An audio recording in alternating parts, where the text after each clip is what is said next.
We're on, right? Yeah, we are. Okay, just keep it going. I don't even know if we had any. I need a beer.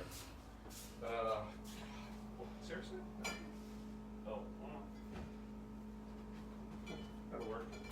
Hey, don't mind me. Little bubs. Oh, that's nice. Pink, matches. It's a perfect drink, especially for a night. Oh my God, it is 54. Holy cow, 54. I'm just going to throw props out right now. I love to sit and think, I got a great one, I got a great one, I got a great one. But man, I give credit where credit's due. And last night, Rick, you threw it out. Paul, I expect Studio 54 to happen. Boom! Great one. And I mean, it's going to be fun. So right now, we're heading in. We're doing this Studio 54 night for episode 54 of the Quarantine Cocktail Show. And my God, you're going to learn all about the Midori. It looks like it should be quarantine sour. So come on in. Blue Monkey, how are you? It's good to be home. We've said that every night now for 54 nights. But it's true. All right, so here we are. Flashback, all right? It's disco. It's the end of disco, jumping into the 80s. 1977, all right? April 1977. Yeah.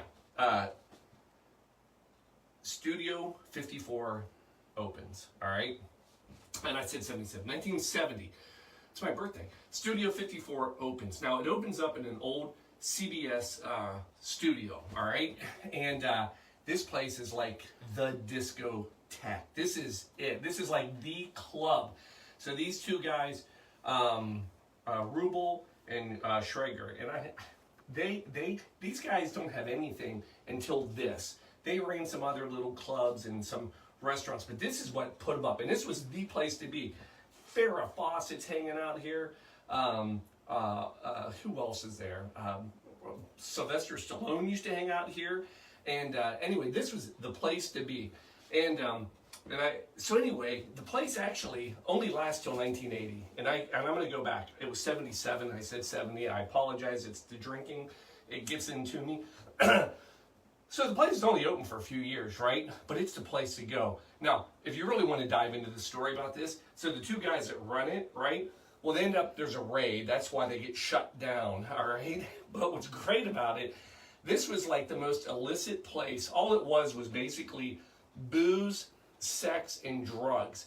And these guys were running so many illicit things out of this club. Here's the best part. When they raid them and they pull the books, on the books, they're keeping track of their money. They have a column in their books that's labeled skim. And they're keeping track of the money that they skim off of the top. I mean, too much alcohol, too much drugs, whatever. But 1978, there was a party. And I mean, it was a party. Now, they'll tell you there was party after party after party, but this was the party. And here's why. The cast of Saturday Night Fever is there. They are at Studio 54. And they are getting ready to do what? They are launching Midori. Yeah. 1978. This is when Midori appears, okay? And now, here's the thing. When we talk about Midori, we have to understand, it's not an old liqueur. This isn't like 1800s. They were bottling this and making it. Actually, it started off in 1964 in Japan, and at the time it was called Hermes Melon Liqueur. Looked the same, tastes the same, everything, but it just never went anywhere. But in 1978, they had an idea that they were going to relaunch it under the name Midori, meaning not melon, green. It's Japanese for green. So that's what they do. And it's a hit. It becomes the disco drink. Now, a lot of people tell you it's crap. It's horrible. It's too sweet. It's too melony, whatever. But here's what I can tell you about it. So, first of all, Midori actually is a true liqueur, and it is made from melon. This is like real stuff. All natural flavors, everything. not natural flavor or coloring. That's fake. But hey, you got to have a little bit of fake melons every once in a while, right? So that's the fake in our melon. Anyway, I was going to say we ought to count how many inappropriate things I say about the word melon. But anyway, they use good melons. How good? All right. So this is actually made from a musk melon, all right? Now, when I say musk melon, some of you may not know that, but that's like, it could be a cantaloupe, a honeydew, or whatever. But this, they use the Yubari melon out of Japan. If you've never heard of a Yubari melon, this is like a delicacy. This is given as royal gifts between Japanese families. This stuff, the farmers that grow these, they're like hand grown.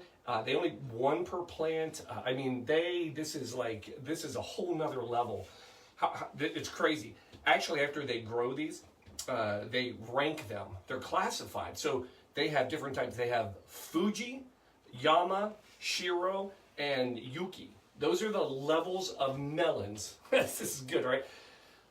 Don't ever use any of these as pickup lines either, all right? But, so Fuji, well, let me go backwards. So Yuki, that is like kind of it's a throwaway. It's like 20%. If there's any sort of marking or the webbing on the cantaloupe, they call that the netting, that on the outside. If it doesn't look right, it's done. Now, the next level, Shiro, going up, 55% are Shiro. Then the next one is Yama, about 25%. And then the Fuji. Oh, the Fuji, that's the best melon. How great are they? It's 0.1% of all melons make it to the Fuji classification. And when they sell these, they'll auction them. A Fuji Yubari melon can go, last year, $45,000 for a set of melons. Now, I'm not saying anything. You can get melons a lot cheaper.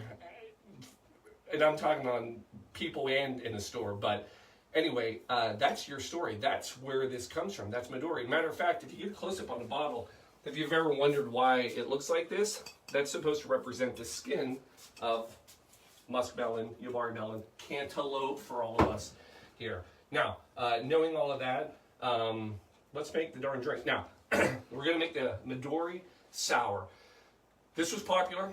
They made it at Studio 54. Made a lot of drinks at Studio 54. Now, there's a couple versions floating around.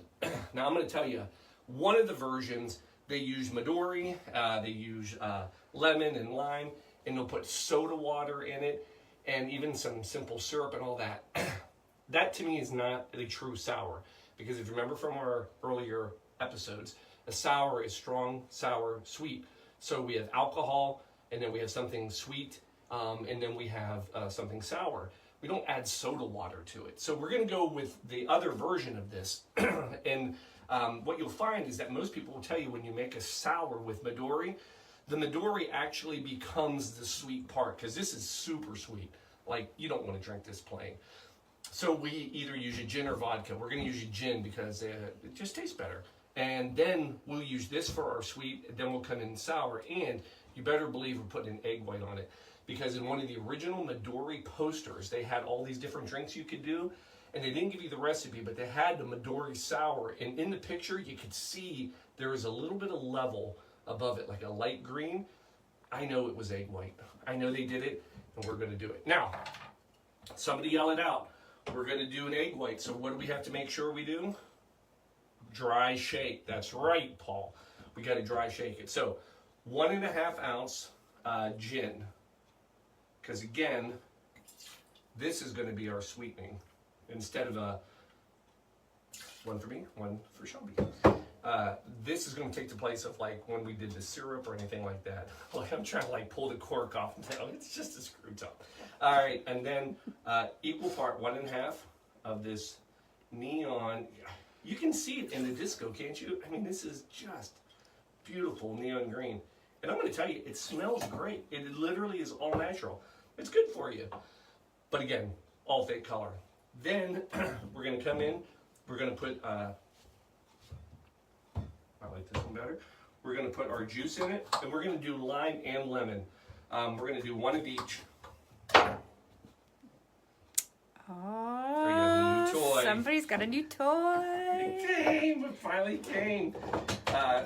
The industrial juicer. I know. This is a bad boy. So we're going to...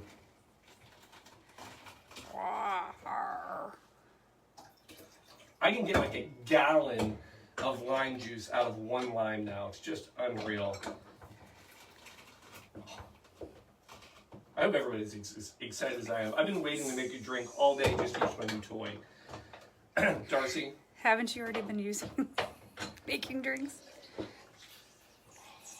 Look at this. It's just so unbelievable. Let's get a strainer built in. Best $8 I've ever spent. They call it the Rona version. It came from China. I don't know what they meant by that, but I'm sure it's fine. All right, so we got all that. Next, egg white. You need half an egg white. Thank God I'm making 2 of these so I don't have to try to split up an egg white, because that is just not a game I'm going to play. All right, so, oh, it's just so gross. But here we go. There you go. Boop. All right. And now, remember, dry shake, right? No ice. And we're doing this to make sure we get that nice egg white froth that'll show up after we pour it. So give it a good shake. 2 things. We're going to shake it some more. For God's sakes, Paul, put some ice in his glasses to get them cold. And you know what we're going to do? Since we've already kind of...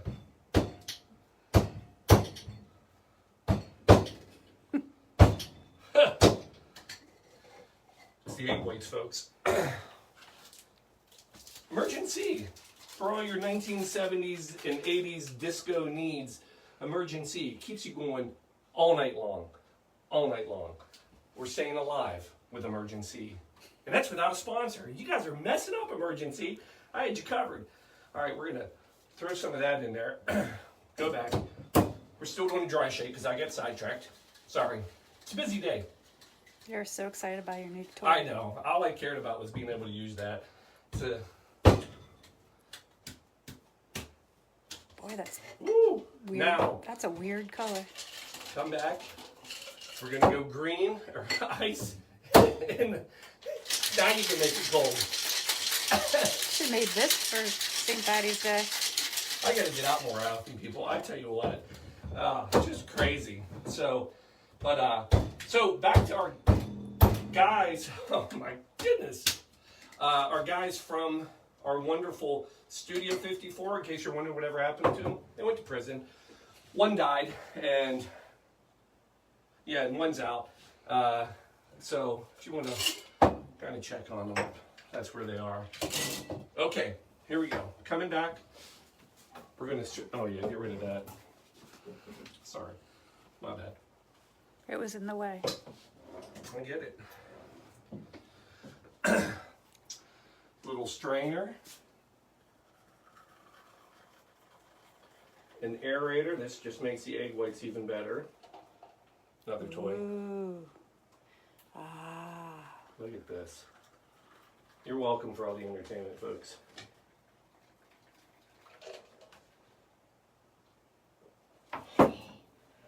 That's a crazy color. Welcome to the 70s, folks. Last thing, you're going to top this off with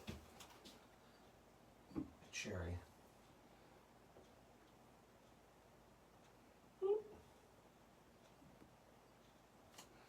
Oh, it's some... Yeah, they're supposed to. Oh, that's pretty. It'll be there. Boop. And there you go, folks. Actually, they do look like upside down melons. How about that? Now, folks, just tell me what you think of these melons. Are they not perfect? I mean, they look delicious, right? You're welcome for that one. Inappropriate. One more time. Folks, there you go. Rick, Studio 54, Disco Days, baby. Let's see how this bad boy tastes. There's some people that just don't even know what to do with Midori. I think you're going to find this, and I'm going to give you another reason to use this and the Galliano. It's freaking awesome. It's such an easy drink. It goes down smooth, nice and silky on top. I don't care if you make the Midori sour or a melon ball or the Midori splice, or for God's sakes, who knows, maybe before it's over, I'll teach you how to make a Japanese slipper out of this stuff. There's some good cocktails though with the Midori, and I hope you enjoy one tonight. It's Thursday, 54, Studio 54 Quarantine Cocktail Show in the books. Love you all. See you tomorrow night. Oh my God, it's Friday. I hope you're ready. I got a big drink for tomorrow planned. Big. Love you all. Good night.